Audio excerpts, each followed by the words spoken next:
Hey, bonjour à tous, c'est Atlas 510. J'ai le plaisir aujourd'hui de vous retrouver pour une nouvelle vidéo. Comme je vous l'avais promis la semaine dernière, aujourd'hui on se retrouve pour la présentation de mon deck rose-noir réalisé avec les 3 decks de structure qui sont sortis il y a 2 semaines maintenant. Donc on va commencer tout de suite par le main deck. On va jouer 3 dragons roses châtaigne, donc un monstre dragon de niveau 3, ténèbres, synthoniseur. Donc cette carte-là, c'est juste une des tutos du deck. Si cette carte est invoquée normalement ou spécialement, vous pouvez ajouter une carte qui mentionne dragon rose noir depuis votre deck à votre main. Tant que cette carte est dans votre cimetière, si un ou plusieurs monstres dragon rose ou monstres syncomplant de face recto que vous contrôlez sont détruits au combat, par un effet de carte, vous pouvez ajouter cette carte à votre main. Vous ne pouvez utiliser chaque effet de dragon rose châtaigne qu'une fois par tour.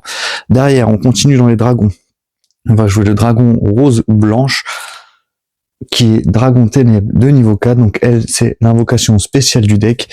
Donc lorsque cette carte est invoquée normalement, vous pouvez invoquer spécialement un monstre Dragon Rose depuis votre main au cimetière. Vous ne pouvez utiliser chaque effet de Dragon Rose Blanche qu'une fois par tour. Si vous contrôlez un synthoniseur dragon ou un synthoniseur plante, vous pouvez invoquer spécialement cette carte depuis votre main. Et si cette carte est envoyée au cimetière comme matériel synchro, vous pouvez renvoyer un monstre plante de minimum niveau 4 depuis votre deck au cimetière. Donc par contre, lui, il n'est pas synthoniseur. Donc avec le Dragon Châtaigne ou avec le dragon rose rouge ici, qui est de niveau 3 synthoniseur, on peut forcément sortir la synchro du dragon rose noir, du coup que je vous présenterai dans l'extra deck, et qui est le boss monster du deck. Donc si cette carte est envoyée au cimetière comme matériel synchro, vous pouvez invoquer spécialement un monstre dragon rose depuis votre main ou deck. Mais s'il a été envoyé par l'invocation synchro du dragon rose noir ou un monstre synchro plante, vous pouvez aussi ajouter une rose gelée ou une floraison de la plus sombre rose depuis votre deck à votre main. Vous ne pouvez utiliser cet effet de dragon rouge qu'une fois par tour. Donc elle, c'est vraiment le meilleur dragon rose rouge, le meilleur dragon, pardon, à avoir dans sa main pour démarrer les combos.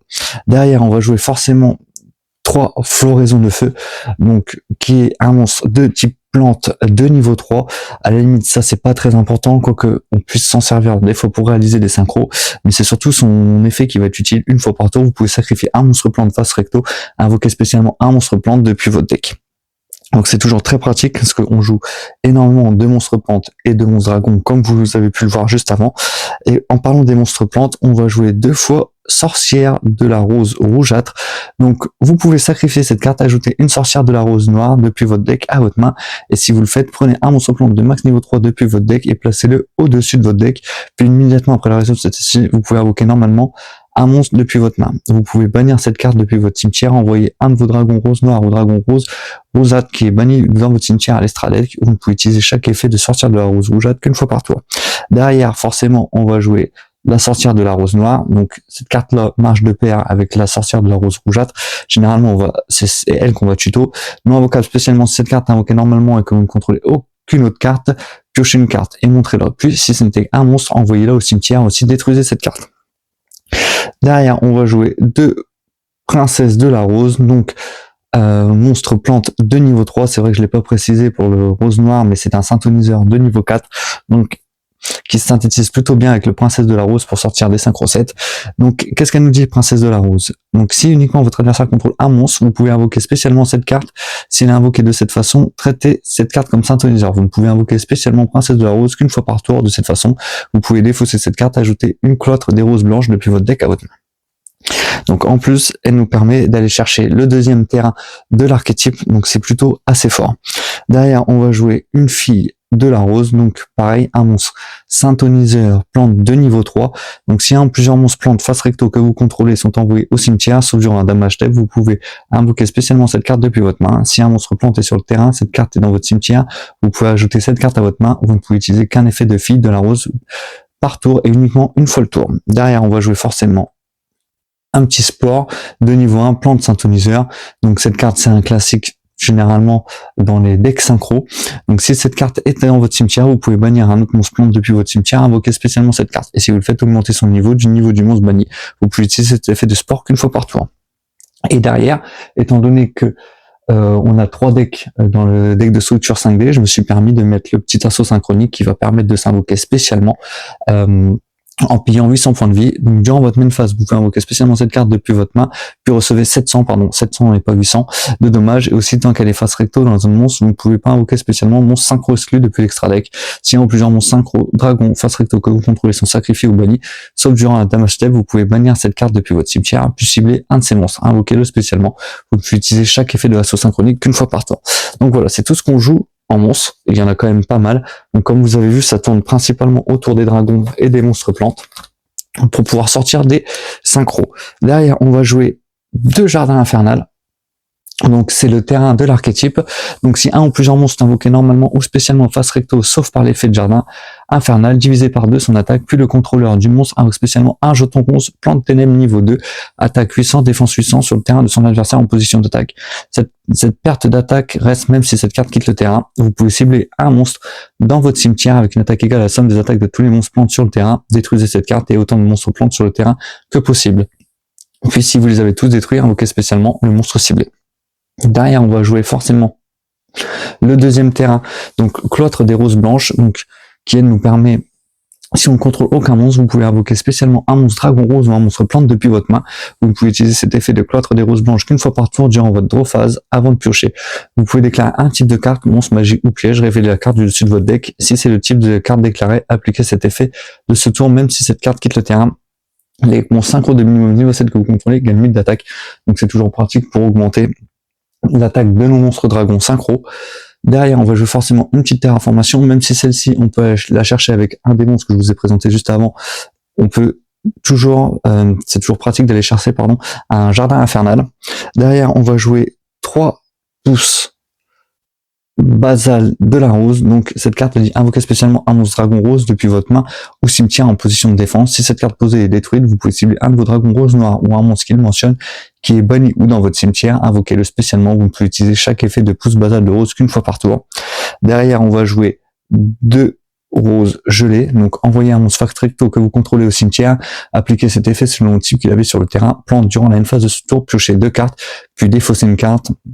Non plante, ajoutez un monstre plante de max niveau 4 depuis votre deck à votre main. Vous ne pouvez activer qu'une rose gelée par tour. Et derrière, je vais me permettre de jouer une petite floraison de la plus sombre rose. Donc invoquez spécialement un nombre de jetons roses plante ténèbres de niveau 2, attaque 800, défense 800 en position de défense sur au moins l'un des terrains inférieur ou égal à la somme des monstres de cette carte, du nombre de cartes dans les zones terrain, et des magies de terrain dans les cimetières. Si cette carte est dans votre cimetière, vous pouvez cibler un dragon rose noir ou un monstre plante dans votre zone monstre, bannissez-la, et si vous le faites, placez cette carte au-dessus du deck. Durant la prochaine stand-by phase, renvoyez le monstre banni sur le terrain. Vous ne pouvez utiliser cet effet de floraison la plus sombre rose qu'une fois par tour. Et derrière, on va se permettre de jouer forcément des end-traps.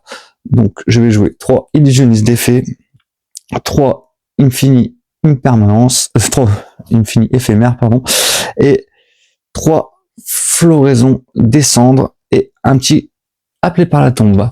Donc du coup, ce qui nous laisse en gros une dizaine de places pour les end-traps. Vous pouvez mettre ce que vous voulez, mais là, on reste dans un deck budget réalisé avec les 3 decks de structure qui sont sortis, 3 collections légendaires 5D. Donc on peut, étant donné qu'il y avait énormément de staples, je me suis permis de mettre les end-traps les plus génériques, on va dire.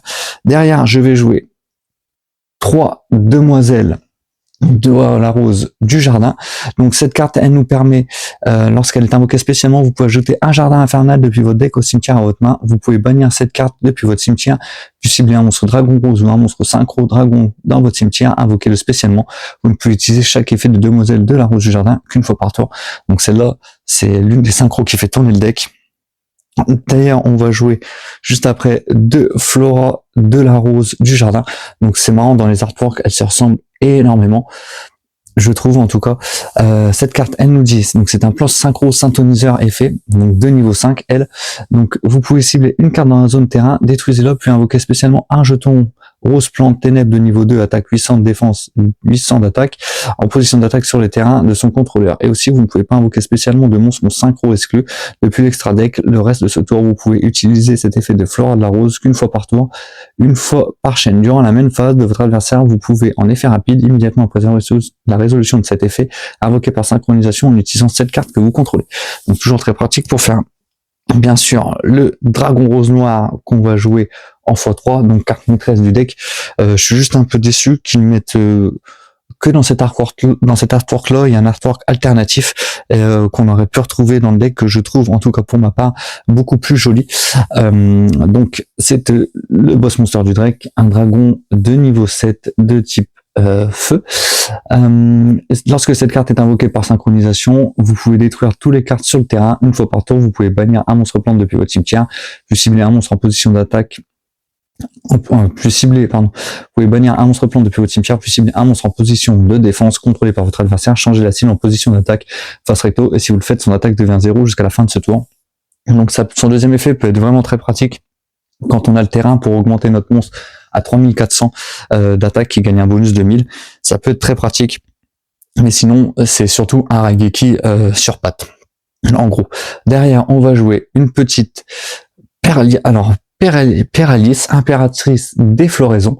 Donc cette carte-là, elle nous dit gagne 400 pour chaque monstre plante que vous contrôlez. Cette carte exclut durant votre main phase. Vous pouvez invoquer spécialement un monstre plante de minimum niveau 5 depuis votre main au cimetière en position de défense. Vous pouvez utiliser cet effet de Péralis, impératrice des floraisons qu'une fois par tour.